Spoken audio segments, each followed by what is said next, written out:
Hello, welcome. I'm Paul Sugarman, founder of the Instant Shakespeare Company. And today I'm focusing on Shakespeare and patriotism.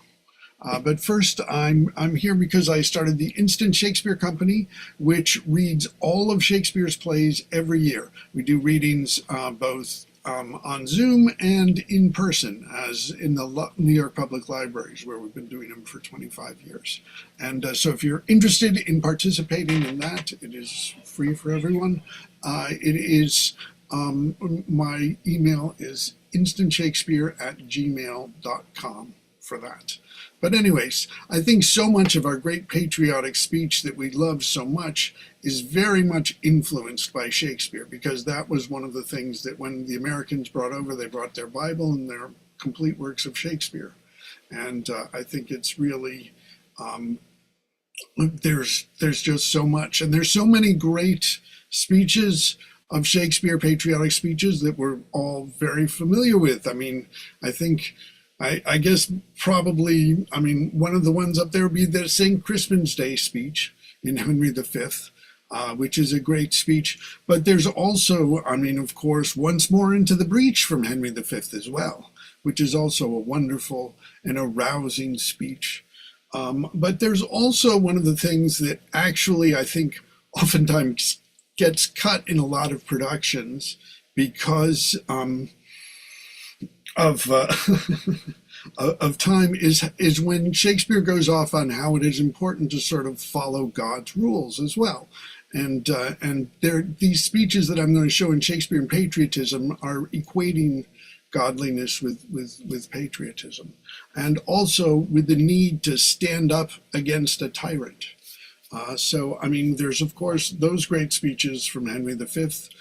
There's also even, the constable's speech as well, to them, rousing the French, which is a very short speech and, doesn't quite go so well for them.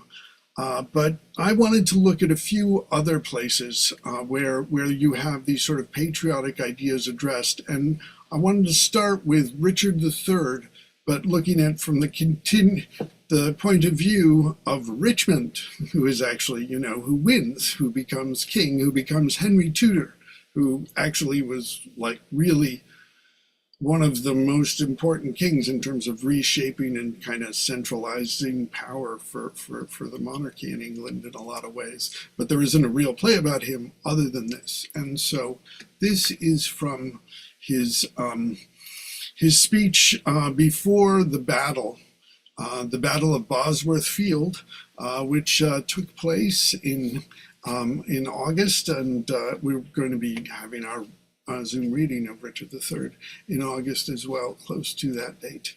But so Richmond, who is whose claim to the throne is tenuous, but because Richard and the Yorkists have killed off so many of the Lancasters that Henry Tudor, who's, well, I won't get into his claim because I don't really understand it. But anyways, he's the anti-Richard group who ends up beating Richard in the Battle of Bosworth Field, which was the last time an English monarch died in battle. And the last time an English monarch went into battle as well. So anyways, but this is from Richmond, from who would become Henry VIII Henry VIII's dad, Henry VII. Why then to arm and give direction? More than I have said, loving countrymen, the leisure and enforcement of the time forbids to dwell upon. Yet remember this: God and our good cause fight upon our side. The prayers of holy saints and wronged souls, like high-reared bulwarks, stand before our faces. Richard except, those whom we fight against had rather have us win than him they follow. For what is he they follow? Truly, gentlemen, A bloody tyrant and a homicide, one raised in blood and one in blood established, one that made means to come by what he hath, and slaughtered those that were the means to help him. A base, foul stone, made precious by the soil of England's chair, and he is falsely set, one that hath ever been God's enemy. Then if you fight against God's enemy, God will in justice ward you as his soldiers. If you do swear to put a tyrant down, you sleep in peace, the tyrant being slain. If you do fight against your country's foes, your country's fat shall pay your pains the higher. If you do fight in safeguard of your wives shall welcome home the conquerors. If you do free your children from the sword, your children's children quit it in your age. Then, in the name of God and all these rights, advance your standards, draw your willing swords. For me, the ransom of my bold attempt shall be this cold corpse on the earth's cold face. But if I thrive, the gain of my attempt, the least of you shall share his part thereof. Sound drums and trumpets boldly and cheerfully, God and St. George, Richmond and victory! And he does eventually go on to victory, as spoiler alert, happened a really long time ago. But anyways, Richmond, after they've done that, after Richard's killed, when he can't get his horse, a horse, my kingdom for a horse. So it comes, they report on the people who are dead.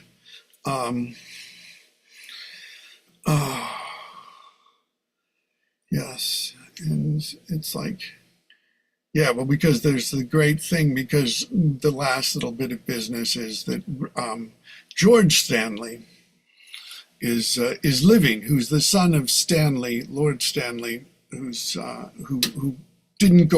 supposed to be on Richard's side, but he held back, and that's why Richard lost. Anyways, so after all of the people who've been, and the dead have been announced, including John, Duke of Norfolk, Walter Lord Ferrers, Sir Robert Brackenbury, and Sir William Brandon. Inter their bodies as become their births. Proclaim a pardon to the soldiers fled, that in submission will return to us. And then, as we have ta'en the sacrament, we will unite the white rose and the red. Smile, heaven, upon this fair conjunction that long have frowned upon their enmity. What traitors hear me, and says not amen? England hath long been mad and scarred herself. The brother blindly shed the brother's blood. The father rashly slaughtered his own son. The son compelled keen butcher to the sire. All this divided York and Lancaster, divided in their dire division. Oh, now let Richmond and Elizabeth, the true succeeders of each royal house, by God's fair ordinance conjoin together.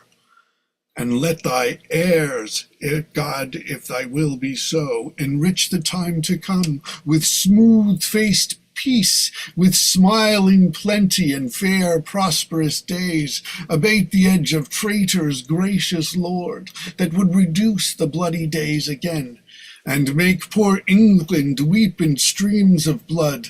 Let them not live to taste this land's increase, that would with treason wound this fair land's peace. Now civil wounds are stopped, peace lives again, that she may long live here, God say, Amen. Dicient fini. I just, I love the way that he just, takes the words and that it's to bring things back together, and that it's all sort of reconciled. We've worked through it, but it's also, it is a recognition that there were big differences. They had a civil war, But also it struck me now as I was reading that Richmond, I mean, he was Henry VIII's father, so he was Elizabeth's grandfather. So I mean, Shakespeare's writing this this character. I mean, he may not have known at the time, but I mean that is going to be heard by the granddaughter of this guy. So that's why another reason he's I think done in a pretty patriotic light. So I think that's interesting. I mean, of course, there's you can find so many things. I mean, also Friends, Romans, Countrymen is really, it's, I mean, that's talking about us as a country. What are we going to do together? You know, hopefully we do the things that eventually lead to peace. And I think that's why it brings me to the play of Sir Thomas More, where, as far as we know, I mean, well, as far as we really think we know, there's at least this bit that was definitely by Shakespeare because it was written by him, this scene. And some people think maybe there was more of it that was him, but it was like this scene in this speech. And it's the ill May Day when, which is usually around the time we do the reading of Sir Thomas More, when there was a riot because all of the poor working people couldn't get enough money and felt that all of the immigrants who were coming and making more money than they were. So they wanted to get rid of the immigrants, basically. And so they're talking about that they should be thrown out, and I mean all of that, and so More just takes a long time just to get them to speak, and then usually I do like a chunk of this in the middle. That's the part that that people do because it does talk about considering the refugee, and I think it's a great thing. But I'm going to do a longer bit of it. Look, what you do offend you cry upon, that is the peace. Not one of you here present had there such fellows lived when you were babes that could have topped the peace as now you would, the peace wherein you have till now grown up, had been ta'en from you, and the bloody times could not have brought you to the state of men. Alas, poor things, what is it you have got, although we grant you get the thing you seek? Mary, the removing of the strangers, which cannot choose but much advantage the poor handicrafts of the city. Grant them removed, and grant that this your noise hath chid down all the majesty of England. Imagine that you see the wretched strangers, their babies at their backs, and their poor luggage plodding to the ports and coasts for transportation, and that you sit as king in your kings, in your desires, authority quite silent by your brawl, and you in rough of your opinions clothed. What had you got? I'll tell you, you had taught how insolence and strong hand should prevail, how order should be quelled, and by this pattern not one of you should live an aged man. For other ruffians, as their fancies wrought, with self-same hand, self-reason, and self-right, would shark on you, and men like ravenous fishes would feed on one another. For God, that's as true as the gospel. Now, let me set before your thoughts, good friends, on supposition, which if you mark, you shall perceive how horrible a shape your innovation bears. First, 'tis a sin which oft the apostle did forewarn us of, urging obedience to authority, and 'twere no error if I told you all you were in arms against your God himself. Very God forbid. Nay, certainly you are, for to the king God hath his office lent, of dread, of justice, power, and command, hath bid him rule, and willed you to obey. And to add ampler majesty to this, he hath not only lent the king his figure, his throne and sword, but given him his own name, calls him a God on earth, What do you then, rising against him that God himself installs, but rise against God? What do you to your souls in doing this? Oh, desperate as you are, wash your foul minds with tears, and those same hands that you like rebels lift against the peace, lift up for peace. And your unreverent knees, make them your feet to kneel to be forgiven. Tell me but this, what rebel captain, as mutinies are incidents by his name, can still the rout? Who will obey a traitor? Oh, how can well the proclamation sound when there is no addition but a rebel to qualify a rebel? You'll put down strangers, kill them, cut their throats, possess their houses, and lead the majesty of law in line to slip him like a hound. Say now, the king, as he is clement if the offender mourn, should so much more to short of your great trespass as but banish you, whither would you go? What country, by the nature of your error, should give you harbor? Go you to France or Flanders, to any German province, to Spain or Portugal, nay, anywhere that not adheres to England, why, you must needs be strangers.